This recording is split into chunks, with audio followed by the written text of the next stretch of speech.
Much for joining me again today, and I'm back with Joanna Walker. Yes, I'm right here. It's still myself. Yes, Change fantastic. of hairstyle.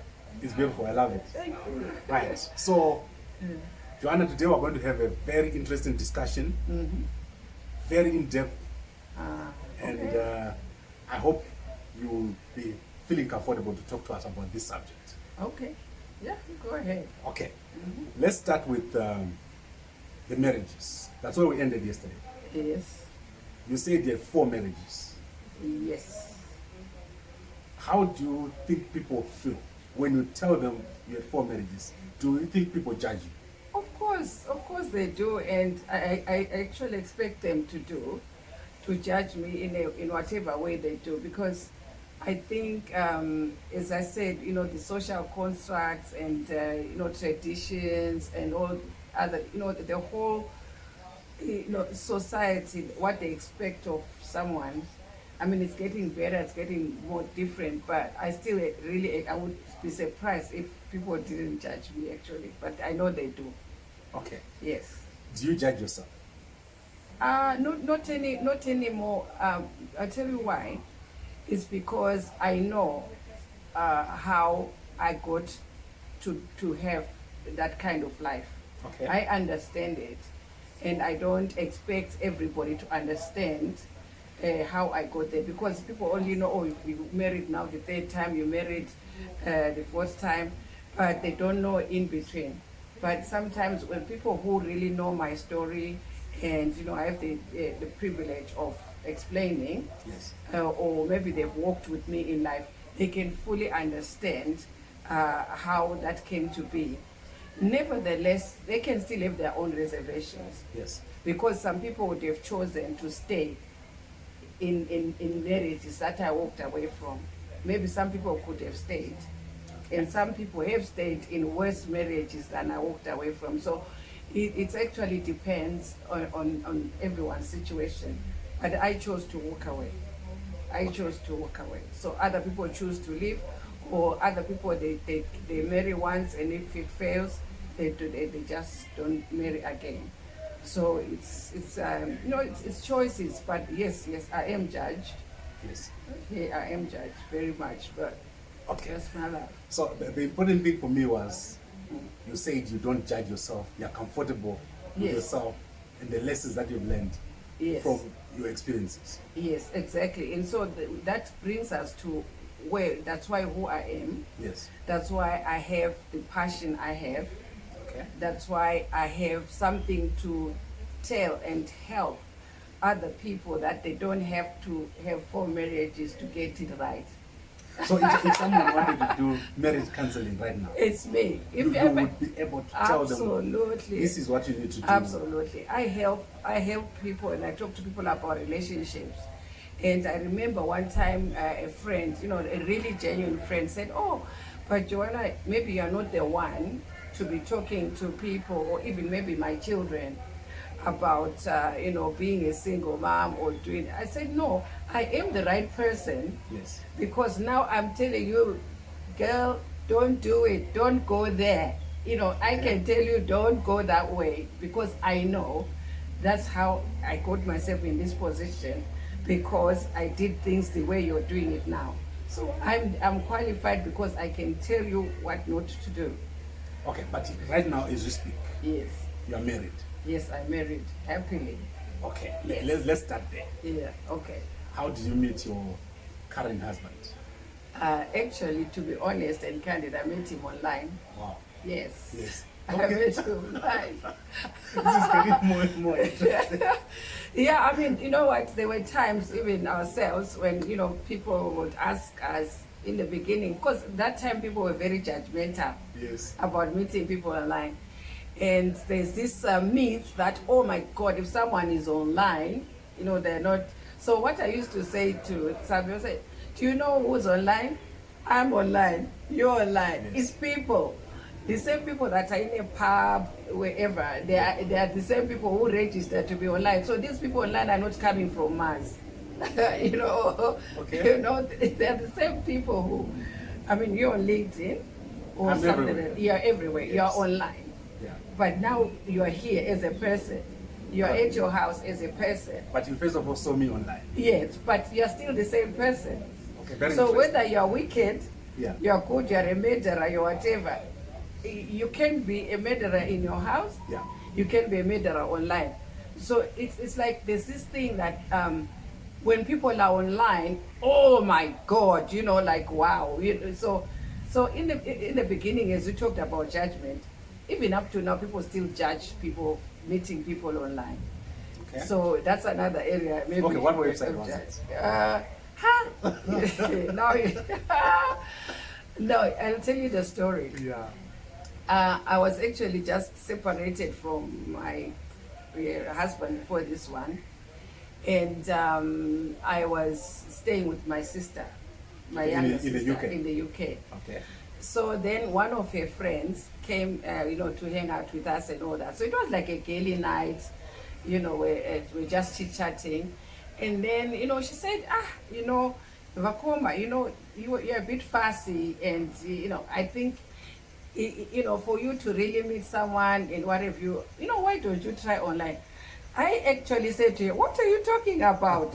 What are you talking about? Yeah. And then she said, oh no, it's not rocket science.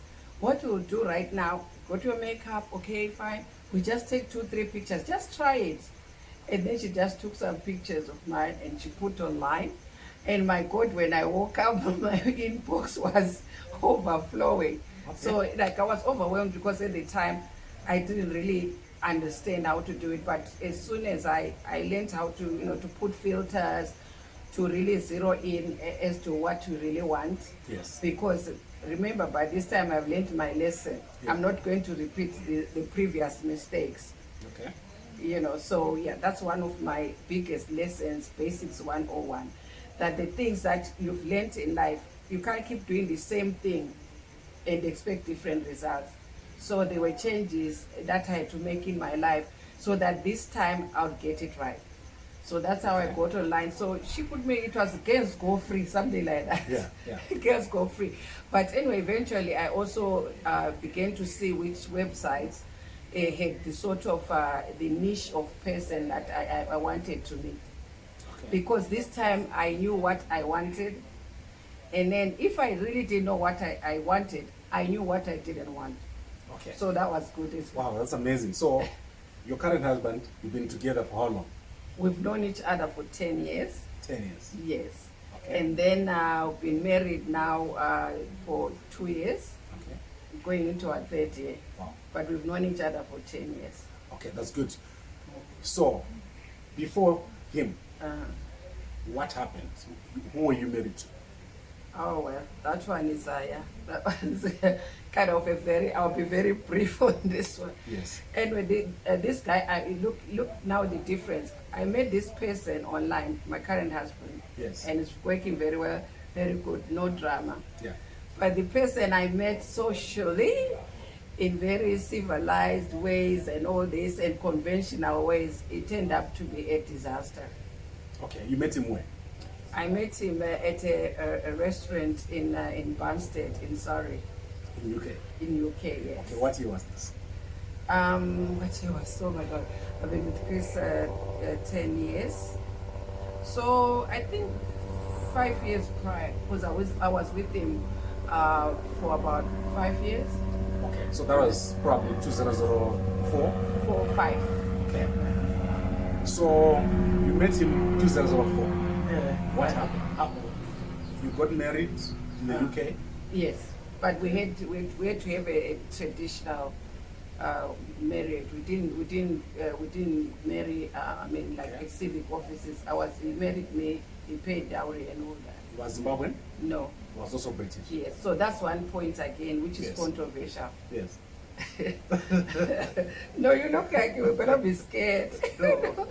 That's another point that's controversial. Yeah. So you're going with me backwards, like from back to front. Okay. Yes, I'm doing it on purpose. Okay, all right. So by this time, I learned my lesson. Yes. What not to do to make some changes. Okay. Okay. Yeah. So when my second Zimbabwe husband marriage failed, Yeah. I decided why don't I change just the whole culture? So that cut out any Zimbabwean. No. Okay. exactly. So yeah, so I was no longer doing Zimbabwe now. Okay. Okay. So you married a British guy. Yes, yeah. Okay. How long did that last, and what happened? It lasted almost 5 years, I think. It was all good throughout from the beginning, but obviously there were other problems that were underlining, and then things continues to grow. And actually, this man used to cook very well. Was a very good cook, so that's where I also learned, my some culinary skills, because he used to cook. We used to eat well. I'm a foodie. I like good food. I like nice, healthy food, tasty food. I really am a foodie. Okay. So indeed we clicked, culturally, we clicked socially, everything we clicked quite well. Yeah. But there were some problems that began to surface. And I'll tell you that it's like this time in the evening, and my son had invited me to go to his church. He said, "Oh, Mom, there's this evangelist," but he was sort of a motivational kind of preacher. Yes. Coming to their church, and the church was just quite close by where we lived. Yes. And so I said, "Oh, I would go, to Yeah. the church," and I went, and it was really good, and then came back home. So as I told you, he was a cook. Yeah. So I go into the house, smelling good, food smelling, Yeah. and there he was. He was sort of like a Richard Gere kind of person, very nice and tall, and he had a kitchen towel on his shoulder, was doing his thing, cooking, I'm like, wow, I'm hungry now. So, food is cooking, it's all nice. But as I got closer, I saw there was a bottle of wine, okay, and it was like almost gone, really. Okay. And I said, I mean, you drank all this wine, while you're cooking. Yeah. I wasn't like even accusing him, Yeah. but it was like, wow.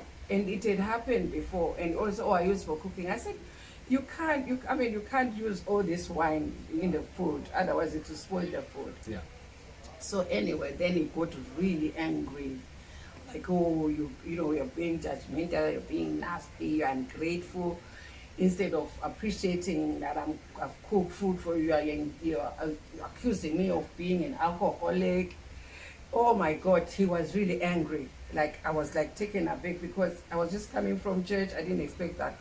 Then he just said, I'm calling the police. I said, are you kidding? You're calling the police? Yeah. I said, yes, he was calling the police, that I was being aggressive, I was being violent. You know what? Up to today, when I think of it, I think, my God, I think that person was insane. Okay. So that is how it ended. That's how, because he called the police, and that was a red line. And though the police said, come on, you are 6 foot. Where did this person strangle you?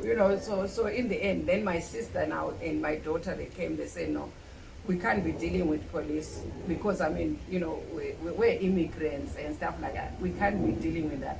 So that was a red line crossed. So I just took my things, and then we sorted the rest of the stuff. So that's how I left that one. Okay. So you had no children with him, No. and with your current husband, you don't have children. No. Right.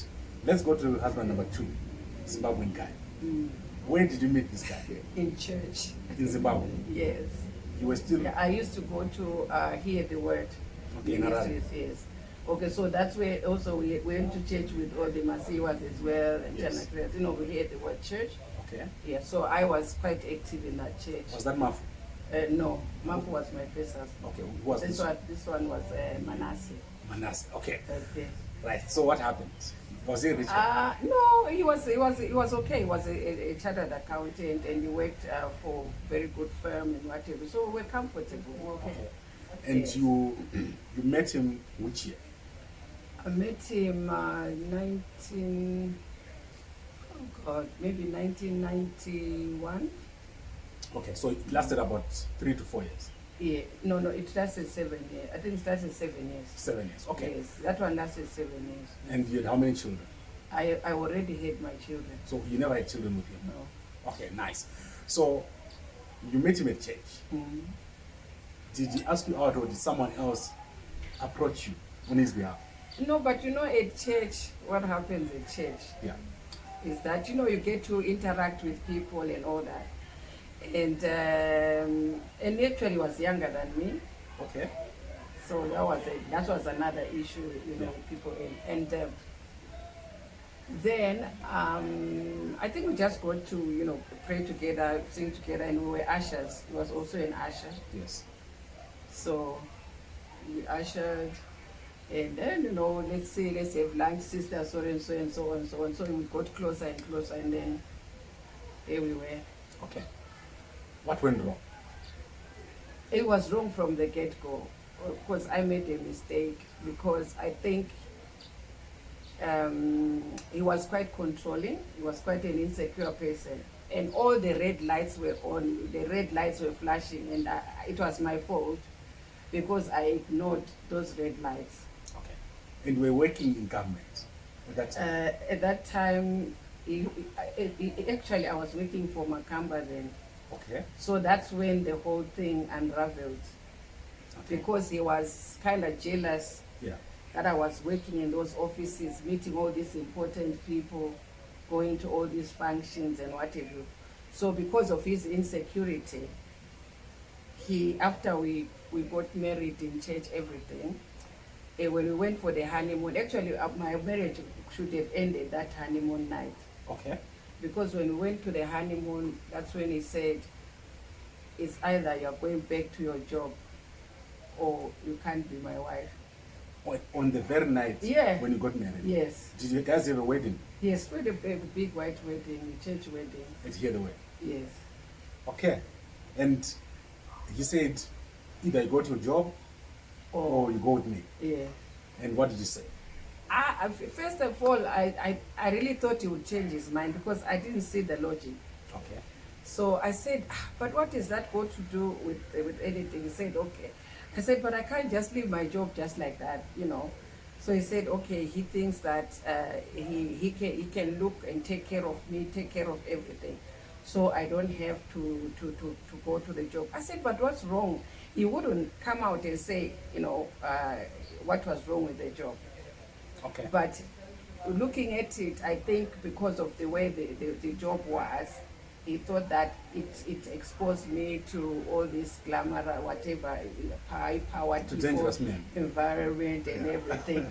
And so, but he wouldn't come out clean. If he came out clean and said it would be another matter. But so now he put me between a rock and a hard place. Okay. And in the end, we were supposed to leave the hotel and go away for honeymoon. Yeah. Because this was like the night of the wedding. So in the end, we had to cancel the second start of the honeymoon. You were in Harare that time? Yes. Which hotel was this? I were in the Sheraton, of course. Okay. Yes. So you went home? So then I had to make up my mind before we even, it was like I was on lockdown to make this decision. Yes. So then, you know, like things now I speak about and I make people aware that the social pressure. Yes. And the cultural pressure, you know, the culture of the church, the culture of our African culture, my family, my friends, the embarrassment, you know, it was so much that, you know, making the decision was so difficult, but easy at the same time. Because for me to walk out of that honeymoon and say, I've broken up again, and I had another failed marriage, and now this one did not even survive the honeymoon. Can you see the pressure? It's going to be terrible. Yes. So the only reason I stayed was for the reasons I'm telling you. But did you leave the job?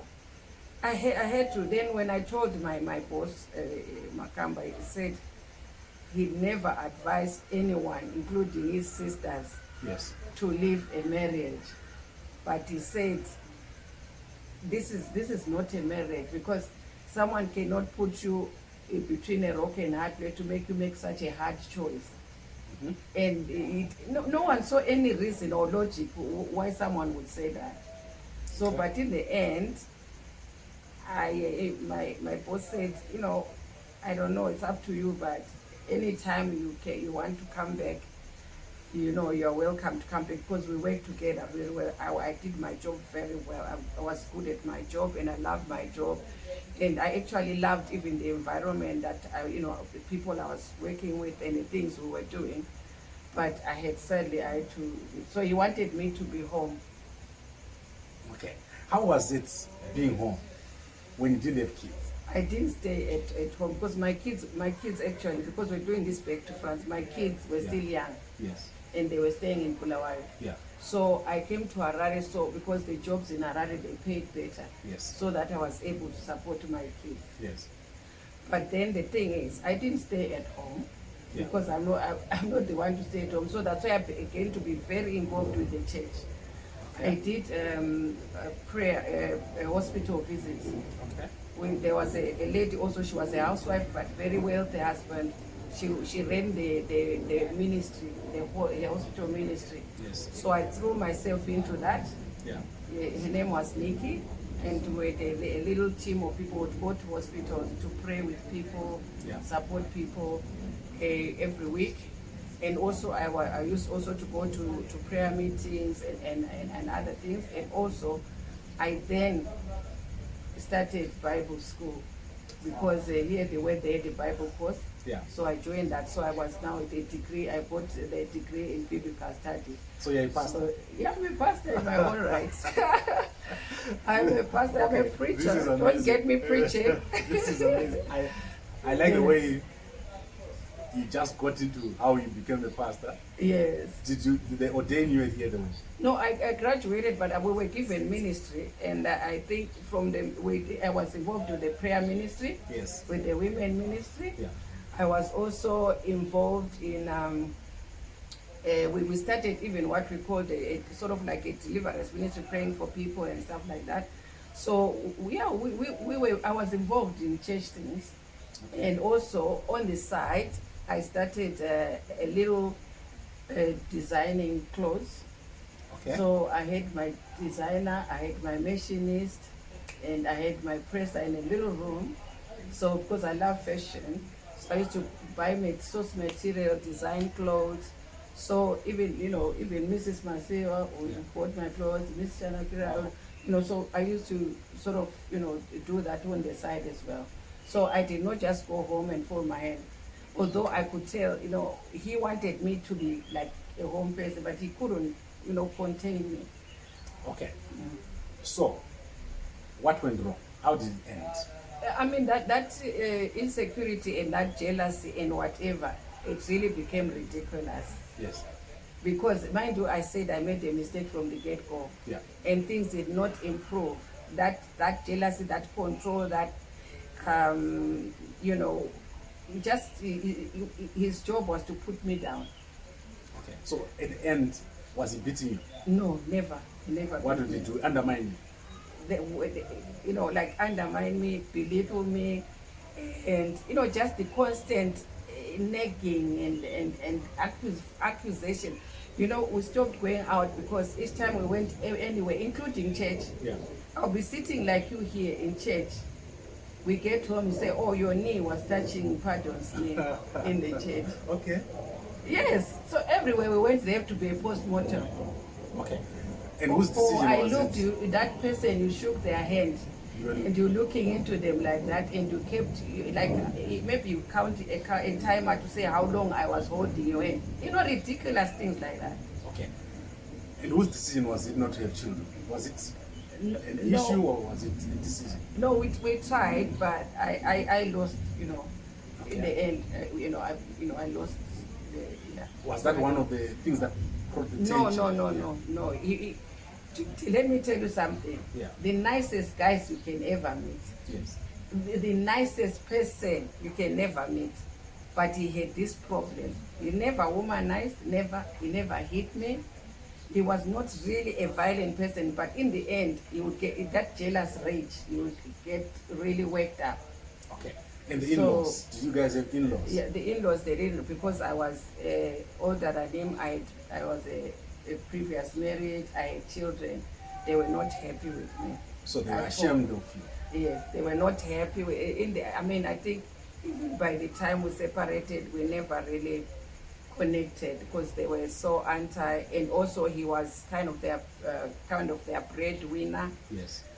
All those kind of like cultural things that yes, I go into depth about, when you're choosing partners, things to I want to go to the very end. How did it end? So what happened? We came to the UK. I came. His half sister was very close with his half sister, and we used to pray together Sundays and whatever. So we decided to go to Creflo Dollar in America. Okay. And so I said, I'm going to pass through London. I had my friends who had moved here, and I didn't see them for long. Yes. So I said I was going to pass through London and visit my friends. So in the end, I don't know what happened. I did not feel like going across to America anymore. So he was in the States? He was in Zimbabwe. Oh, he didn't go to Creflo Dollar? No, he left. I was going with his half-sister. Okay. So then my half-sister, she went to the America, and then I came here. Then I didn't feel like proceeding, so I just stayed here with my friends. And then that was a problem again. Yes. So when I said, I've decided that I'll just stay here, visit my friends, and then I'll come back.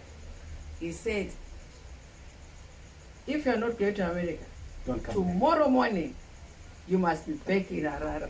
So I said, no, I'm still seeing my friend. So my friend was like, no, go back, it's because marriage is very important, go back. But I said, no, I'm not going back. I'm going back when I'm ready to go back.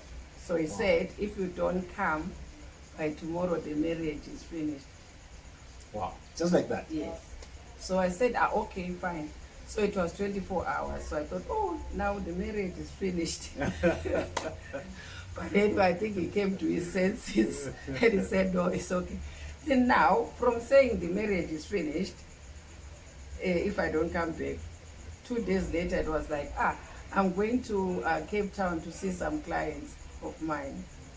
So I'll come through London. I'm like, wow. So Cape Town through London. Okay. It was Harare, London, Cape Town. Cape Town. I said, wow. I said, okay, that's fine. So he came. We went to church, Ashmolo's church. He liked it and everything. And then he went back. He came through to Cape Town and went back home. And I stayed for a few more days. And then I flew home. So, but the situation didn't change. And then when we now came to live in England. Okay, so you left Zimbabwe together and went to UK? No. He remember I was going to visit. Yes. Then he came this very awkward via a London trip. Yes. And he went back home. Yes. After a few days, my trip to London was over. Yes. I went back home to him. Yeah. And we stayed there for a while. So after that, that's when I then had decided to leave and come to UK. And then after a while, he also said he came also and joined me. And then that's where our problems really, they escalated, because, at home, we've got, although some of the things cultural, but you can keep going in a not so good a marriage. Okay. But when you go there to the diaspora, there's no that support system. Yes. If a relationship is already shaky, it can hardly survive it. So that's what happened to us when we got there. Then the other thing, because he was a very educated person and all that, he didn't want to really start doing this, what they call menial jobs and stuff like that. So, and then he was now going to start a church and be a pastor and all this. But meanwhile, there were things to take care of. Yes, exactly. Yes. So, but that's not why then in the end we separated. But he became all the little bits of things which other people will say, you can ignore, but it's not as simple as that.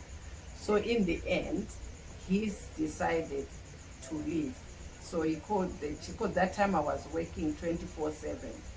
literally. Okay, what job were you doing? Were you a I was nurse? doing care work Okay. because I wasn't a qualified nurse. Yes. My work was in administration, whatever. Yes. So I was doing care work, cleaning. At some point, I would do care work, cleaning, and delivering Chinese food to Wow. girls. Yes. So so I was working really. I worked hard. You went to avoid the problems at home. No, I worked to earn a living, and my children were still at school at the beginning. Yeah. And so I had to put them in good schools in Zimbabwe. So I was paying for them. And meanwhile, I had to leave.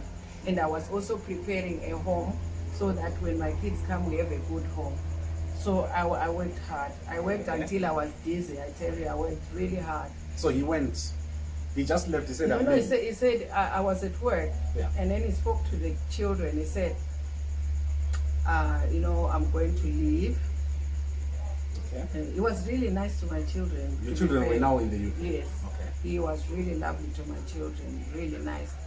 And he took them like his own children. Okay. And so he told them that he was leaving. I didn't tell me. Yeah. So when I got from work, he just said, "Oh, mommy, Daddy say he's going. He left us a number. Said if we need anything, he's going. He will be checking on us and everything." To be honest, I said, Okay, cool. I don't think we're very happy. I was like, "Oh, is he still I around? hope he won't come back. I hope he won't change his mind." Is he still around though? Yes. So They were this is good this- friends. Yeah. Okay. Alright, cool. Did you get married afterwards? I know, and then you know what? Because I was an older woman, I had all these kids, and then I think he also got a chance to go and find a sugar babe. Sugar mommy. Sugar babe. Really? Young A girl. young girl? Yeah, so he got this very beautiful young girl and stuff like that, and Yeah. he was dating her and all that. So I said good, because honestly, I was done. It was, for me, it was a blessing in disguise. Okay. So yeah. he's married to her now. No, I don't think he married. The last time we spoke and we communicated, he didn't say he's married. And I don't know what's happening in his life. I don't really know. But he never came back to you to say, "Can we come back together?" He did. How many It's times? like you're prophesying. He did. How And many then times? once, but it was once and for all because I decided to take my daughter to Okay. the meeting Yeah. that he called. Okay. And so he wasn't happy that I took my daughter to the meeting afterwards. But I said, the problem is, each time it's just me and you. He had also this weakness of, like, I will be with him, I say something, and I know what I said. He knows what I said. But when we're with people, he will say, I said never things said that, he will say things that I said such, which I know I didn't say. He could outright lie, and then Okay. it's my word against his. Wow. So in this instant, I decided I have to take a witness because I thought it was an important meeting. Okay. So then, he's trying, he will change, he knows the mistakes he made and all that. But then I said, no, I said I'm done because I said that it's not fair for you because I'm not going to change anything because I don't think there's something that I need to change. Okay. So it will be fair for me to expect you to do the 100% change. At least if I was willing to change some things and we meet halfway, or maybe 60-40. But he said, he was the one, you can see now that he was wrong, he was whatnot. What I'm telling you now is just overview. If I tell you the other ridiculous things that he would do, like ridiculous, that will happen, he said he will not do that again, and so on. But I just said, this chapter of mine is It's over. closed. Okay. Now, let's go back to the first marriage. You were very young. Yes, Were you still in school? yes. That's why I made a blunder there. Okay. Yeah. Where were you in school? In Blawayo? Yeah, so first of all, I went to school to Chishawasha for my secondary school. Okay. It was a boarding school Yeah. for girls. And they were very strict, the nuns, Yeah. they were very strict. And, I've got a naughty streak. Just, for them it was a hanging offense. Yeah. Just talking after lights out, it was like a big deal. Okay. Keeping food in the dormitory is a big deal. So I was breaking all these little rules, Okay. you know. But of course, I was a very bright child, Yeah. very bright. And so what happened when I did my second year, we used to write, I can't remember what that was, JC. So I do that, pass to flying colors, everything. And then they wrote, so holidays, I would fly back home to Bulawayo. So they wrote a letter to my dad. By the way, I was my dad's princess. I was so spoiled by my dad. I was really spoiled. I had everything. And they wrote a letter, and then a letter came in the post, and I saw the letters got Shishawasha stamp. Yes. I was like, I Suspicious. opened it. Yes. And then it says, oh, your daughter is doing very well in what, but we need to talk to you because I exceeded the portions of the year. Yes. So they wanted me back, but they wanted to talk to my dad so that when I come back, I behave, better. And I told my dad would kill me. So that letter disappeared. Okay. The dog ate it. Okay. Yeah, so then, now, how am I going to tell Dad? I said, so that was the time it was in the war, during the war. Yeah. And I didn't lie about, terrorists, whatever, being sighted, the fighters being sighted in the area and all that. And there were being people that were being taken from schools, isn't it? Yes. And then they take them out. So that was my I'm not comfortable going back there because I'm always scared maybe something will happen. Yeah. And my dad being the princess, my dad said, okay, no, it's okay if you feel like that. Then they found me a place somewhere else. Okay, in Bulawayo? Yes. So which school was this? First of all, I went to St. Bernard's. It was also a Catholic school, but because I was used to boarding school, yes, and so the commuting and all this, I didn't settle into a day school. Yeah. So in the end, they found me boarding school at Founders High School. Okay. Yeah. Right. So, Founders, is this where you got pregnant? Yes, that's where with my first husband. But he wasn't in the same school. Yeah. He was also a student? No, he was, I think by that time he had sort of finished school. I can't really remember. But we never went to the same school. Okay. So, did he accept responsibility for the pregnancy? Oh, yes. And he immediately went to his home? Yes. Okay, where was he staying? He was the boy next door. Serious? Which place was this? In Luveve. Okay, at Luveve. Right? And your dad, how did he feel about this? Oh, it was a disaster. I mean, my mom, I hid this pregnancy very well and I finished school. Yeah. So I wrote my own evidence passed. Yeah, with it. And I hid it very well. Okay. And then, but there came a time now, because my mom was working with nuns. She was one of the first people to be trained to teach children with learning disabilities. Yes. So she actually went to Zimbabwe University, sponsored by UNICEF, to learn to how to teach children with learning disabilities. Yeah. And also to understand the different dynamics of learning disability. So she was quite specialized. So these nuns, they helped her as well, because at some point she also was a single mom. And I also helped her as well with my siblings. But so they had, because I was bright and all that, the nuns had, I was going to go to Switzerland to continue my school there. Yeah. So when all that was being prepared, I thought I have to come clean before people buy tickets and So then I had to tell my mom, oh my God, it was horrendous. And she was scared of my dad, because my dad was a bit volatile. And, what was his job? What was your dad's job? My dad always was in management. Okay. Which company? Mostly at Kango. The ones I know Kango, yes. Yeah, mostly at Kango. That's where he was a manager there, line manager there. And so I had to go to my mom's aunt and then hide there for a few days. And then I don't know, my mom told my dad. But in the end, it all worked out well. And I had to continue to stay with my Mbuya, who was my mom's aunt. Okay, and your in-laws, how did they treat you? It was it was a mixed treatment, because number one, I was shown a person and they were Ndebeles and very proud kind of Zulu Nguni. So Yeah. you know, I was in the right tribe. So now you were at home most of the time? Yes. You would sleep at home or you would sleep?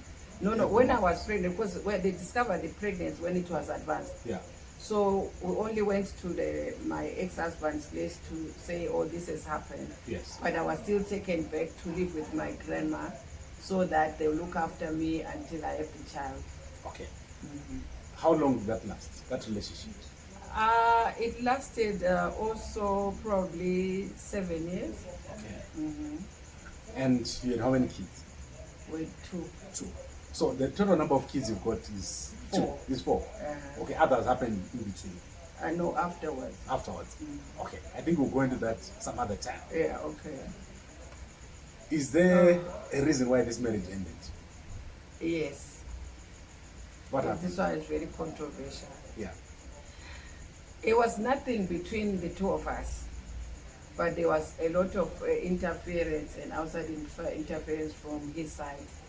Okay. So sadly, this one broke not because of two of us, but because my husband, he was in a situation where he couldn't really stand up for me in certain situations. And then I was quite still, today, Yeah.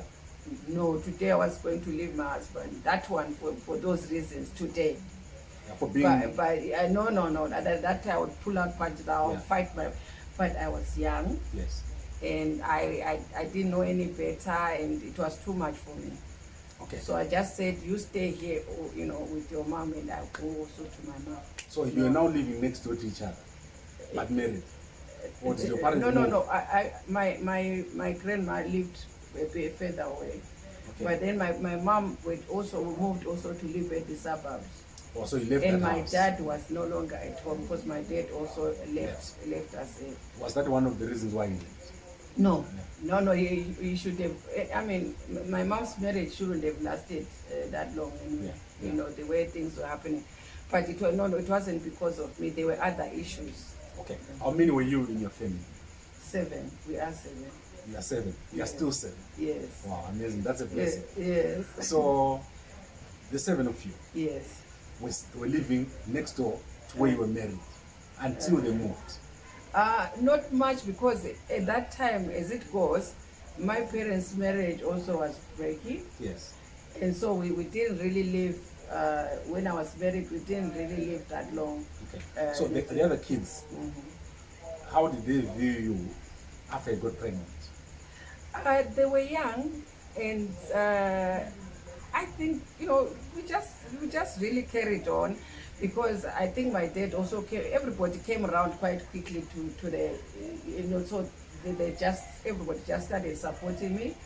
And when I had my son Keith, everybody loved Keith, and when Keith came, everybody was all smiles. And it wasn't long, by the way, because he was like less than 2 months' time I was giving birth anyway. Okay. So the pregnancy drama wasn't so a long time, because more than half the time it was hidden. Okay. I think we've covered the marriages. And now we need to go, we've covered the schools that we went to, we've covered your parents. Almost everything that we need to cover has been covered. Where did you go to primary school? I went to Mbizo. Mbizo? Yeah, in Mbizo Primary School. Okay. Which was a walking distance from where we lived. Okay. Now, knowing everything that you know, what would you say about marriage? Why do you still get married? Now, are you still in marriage after the experience that you've had? Yeah, because I don't think it's a problem of marriage, because that's why I think you hear it a lot, especially now with social media and all these platforms. You hear it a lot, people talking about marriage, how bad marriage is, it's not nice, this, that. I don't think marriage is a name of a relationship between two people. Okay. So it's the people who make the marriage. So it's not marriage itself as an entity, but it's how we get married, who we get married, why we get married, where we get married. Okay. And, so if you knew what you've known now during your first marriage, were you going to leave or were you going to stay? I was going to stay, and I was going to fight my corner. Okay. And I was going to be more assertive and more, and not let the situation come to that place. But let me take you back. If I go back to my life with what I know now, I would not have got married when I got married. And I would not have got married that way. Now, I wouldn't have got pregnant, first of all. I would not have married when I married. Probably I would not have married who I married. Yes. And I'm being very honest. I know people, it's controversial, but I'm just saying it like it is. I'll probably even maybe, excuse me, I love my children to bits and pieces. I love them, and I think you've seen us around each other. I love my children, but to be honest, I don't know if I would have had children when I had children. And maybe I don't know if I would have had 4 children, or because I would have approached things very much differently. Okay. Right. I know it's controversial, but I'm just saying as it is. Those were mistakes. That's what was a catalog of mistakes. Do you think also living in the high density areas was a disadvantage? If you had lived in a low density area, do you think that would have made a difference? No, I don't think it's more to do with the density areas. I think it's to do with the culture. Yeah. The culture, the social construct, and everything. Anyway, let's put it this way: the environment, it matters a lot, because there are certain factors which work together, create an environment which is which creates a perfect storm. Okay. So I think most people my age, and maybe even a little bit older than me, up to maybe people who are 40, the same thing is other people are still going through the same thing. The environment, the way the environment was, that was the way you got pregnant, you then Tizirat or whatever, and then or not, then you have this baby. Number one, because the most simple thing is that we did not have access to birth control. Yes. It was, you have to have children to get it, and so on. And then, you know how at home we go to the clinic, unless you are a young girl, the culture at that time to say you want a birth control. So all those things were not there. And also, socially and otherwise, no one spoke to us about, it was go to school. There's no one taught us about life. And we didn't even see a whole prospects of life, Okay. Yeah. So it's not only high density, because it happened in the suburbs. Even, one or two of my siblings who were living in the suburbs, they still got pregnant as well. So it's the whole culture. Okay. I think what we need to do now is let's leave some of this for Joanna's straight talk. Okay. When you talk to people, Yes. when you're counseling people, do you think you'll be talking a lot about marriage in your show? Not marriage as such, but relationships. Because what I think is that, you see the life I'm describing to you this evening. Yes. It's blunder. I just found myself, I'm here. Then I found myself, I'm there. Then I'm here. Then I'm there. And it's by the grace of God that I've landed on my feet. Maybe other people went through what I went through. They didn't survive all these blunders. Okay. But because what I can say tonight before we go is that now, you said how would I have done differently? Now today, I have to know where I am going before I start the journey. I must have my dream board. What kind of marriage I want, what kind of men I want, what kind of lifestyle I want, what kind of career or business, whatever I want. I have to have that in my mind, so that when I'm navigating my life, like you came here you put in your sat nav, you were coming to Santon side. Yes. So you got here. Yesterday you got some delays, they can, but you can get some setback, but you know you were coming here to talk to me. Correct. So you got here. But me, I found myself in Timbuktu, but I wanted to go to Australia. Wow. Because I was just blundering about, so all this, so the last maybe 10, 15 years of my life, especially now, I'm rewriting and doing corrections of my mistakes. Okay. I think the question I started with was, are people judging you? Yes. When you tell them that you had 4 marriages? Mm-hmm. Do you think after this story, someone can judge you? I think maybe some people will have sympathy. But they won't judge you. They will have sympathy, but people will still judge, because there are people who are like, they've got religious lines that, oh, divorce is bad, why should you divorce and remarry? And also, people judge you like, okay, they still judge you that you are a grandmother, you're old, why you dress like that, why you doing this? All sorts of people, and they are allowed to.